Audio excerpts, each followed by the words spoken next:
Now call upon Ms. Nungshi and Tashi Malik to address the gathering. Namaste and a very good evening to all of you here this evening. I'd like to thank Mr. Vasu for inviting us here and giving us this opportunity to be a part of the Sri Prakash Vidyaniketan family. We are truly overwhelmed by your warm reception here, and I can truly say that once we leave this beautiful city of Vizag, we'll carry some great memories. Now, most of you have heard about our odyssey of the Explorers Grand Slam. So what I'd like to do is take you through some of the different peaks and what they were like. But before I begin, I'd like to request the IT man in front to play the video.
आप ही कैसे?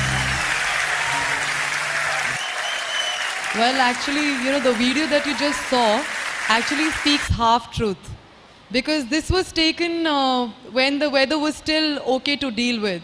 But you can imagine when we are in minus 40-degree temperatures, I mean, sitting in a room like this, you can't have a feel of what's it like. But there are times when we can't even take out our gloves to take a picture. Because even a slightest exposure to cold of 10 to 15 minutes, seconds could result in frostbite. So, like I was saying, that I'd like to actually take you through the technical side of the climb, because most people are naive and they do not understand what these climbs could be. So, to start with, we climbed Mount Kilimanjaro, which is in Africa. It was the first mountain we climbed of the 7 summits. It is a 19,000 feet high volcanic mountain, now dormant of course. Ideal for beginners to experience a combination of endurance and altitude effects. One of the interesting features of this climb is that it's got 5 to 7 different routes based on the level of difficulty. So anybody wanting to climb Kilimanjaro can choose which route they want to go up. And I remember when Tashi and I attempted this peak in 2012, we were so energized and the adrenaline kicked in so quick that instead of taking 5 days to reach the summit of Kilimanjaro, we actually made it in 3 days. And the update that our porters made was, that these girls are like porters. They're battling with them and going to each camp really quick. So when we reached there, actually it was at 2 o'clock in the morning. So we couldn't see the rising sun, of course. We had to again actually do the summit to get the picture of Kilimanjaro on the sunrise. So we made that attempt again in 2015, last year. Then moving on, Mount Everest remains all climbers' dream. And just the altitude of nearly 30,000 feet makes it as tough as any mountain can be. So just to give you a perspective of how our climbing journey begins on Everest, we actually fly into a village called Lukla, which is roughly at 8,000 feet. From there, then we have to trek for 8 to 10 days before we actually get to the base camp of Everest, which is at an elevation of roughly 19,000 feet. And I'd like to share an experience with you all to show the intensity of the climb. On the different camps on Everest, there are about 4 camps at different elevations. And just between camp 2 to camp 3, there is this phase known as the Lhotse phase. It's popularly known as that, which is a 2,000 feet high wall, steep, about 75-degree gradient, and it's a hard ice wall. So the only way to go up is by wearing specialized gear. So we have 2 gears that we use for this section. One is the crampons that you put under your boots to get the grip. It's got spikes. And the other is the ice axe that we use to get the grip of the arms. And this whole section is done solo. And sometimes, as roped in glacier traverse. So what happened was there was a Sherpa who was 21 years old, barely out of his teens. And as he was attempting this section, there was a phase that was very exposed. And it's called the yellow band. He was climbing this section. And just to get the safety anchor in, he takes out his carabiner, again a specialized equipment, and he anchors it on a rope that snapped.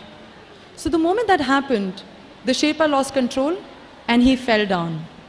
And I remember Tashi and I were standing with Samina Beg, the girl from Pakistan we were climbing with, at the bottom of the face. So we saw the Sherpa falling down, and as he was taking this backward spinning, we saw him fall all that 2,000 feet from the wall and going into a crevasse. And his screams and shouts echoed so much with the surrounding peaks that we felt numb. We had no reaction. We did not know how to react. So we went back to the base camp, and for 3 days, we could hardly eat. All we were thinking about was abandoning the expedition and leaving it be. So we made a call to Dad as well, saying that there has been an accident on the mountain. So what should we do? So an important takeaway from here is that there are times when you witness things that are really disturbing. And it is easy to give up, to deter from your path. But to all the students who are listening to me today, I'd like to tell you that never deter from your goal. When you aim big, you do have challenges that come along your way, but have the power to overcome them, overcome your fears, and make it to your goal. The next climb that we did was Mount Elbrus, which is in Russia. It is a 16,000 feet high mountain. Easy, again, out of the 7 summits, but one must not take the altitude for granted. So all the expeditions we've been on to, you still have to do a certain amount of training for that. But in terms of technical aspect, it's one of the easiest. South America's highest peak, Mount Aconcagua, is 23,200 feet and is the highest mountain outside of the Himalayas. It is notorious for very high wind speeds and weather changes that can plummet temperatures from plus 15 to minus 10 degrees in matter of hours. One of the interesting features of this mountain is that it may not have a lot of snow around till the base camp. So you're trekking for 7 days through moraines, but the gears that you're wearing is actually meant for minus 40 degrees because of the chill factor. So there's a huge risk of exposure to the skin and getting frostbite, so one must be very precautious of that. At 16,400 feet is Mount Carsten's Pyramid that rises above the West Papuan landscape and is perhaps the only view of the snow-clad mountain on the equator. Now there's this episode I'd like to just share. As me, Tashi, and our friend were coming down, Samina again, that we climbed with, there was an episode that happened that, we started to hallucinate, very disturbing episode. So we take a wrong track and we all were saying, this is the way we came from. So we all followed that track and realized that we were actually on a detour and reached a cliff. So now we were like, where is the place, where is the camp? We've actually taken a deviation which is not at all appropriate. So we get to this point now, we all are worried, we are all scared that we've gone to a wrong track. And as we look around, we are shouting and screaming names of the fellow team members. And suddenly, to our surprise, there is this tribal man who is holding a bow and an arrow, and he's actually pointing at us. So we had heard of episodes of, the cannibals being in that area. So we were really scared. We had tears rolling down. We thought this is going to be the end of it. One of us is going to get roasted that day.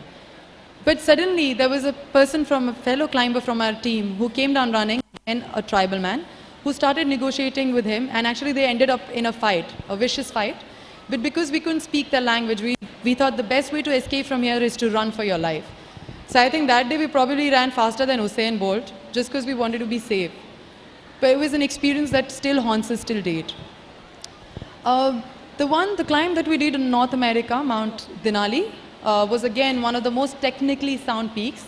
People take a lifetime to actually do this summit. We were actually holed up in a camp just above the last camp at around 18,000 feet. And there was a snowstorm that struck us. So we were running out of rations. We did not know whether we should go on or not. But as luck would have, the weather cleared the next day. We made an attempt and finally saw ourselves on the summit of Mount McKinley.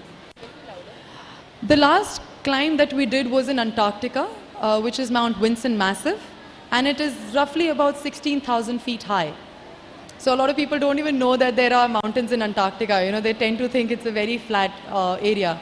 But one of the only ways to go there for the climb is that you're carried in an Illusion, which is a Russian aircraft. And you land in this glacier known as the Union Glacier, from where, on a twin otter, you're again taken to the base camp of Vinson, and that's where we start our climb. But this climb was very memorable for us, because as we accomplished all the 7 summits, on the summit of Vinson, we actually celebrated it with, striking a steel plate with a spoon in celebration of the girls who are denied equal opportunities, just as the families in rural areas strike a plate just to announce the birth of a male child. So we felt extremely happy, had moments of joy, and felt really proud that we could achieve such a milestone on behalf of all the other girls from our country and worldwide. So that was the technical side of the climb.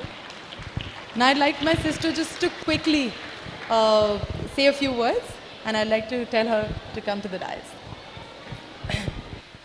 Hello everyone. I don't know how many of you figured, but I'm Tashi. And I'm younger to my sister by 21 minutes. That's all. But the beauty is that during the art thing, I was so happy that the students made a picture of me being an inch taller, which is true. So that was very good, thank you.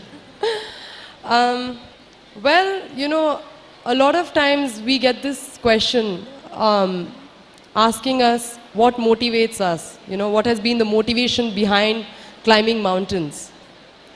And honestly speaking, motivation is a very personal thing and reasons equally unique for each one of us.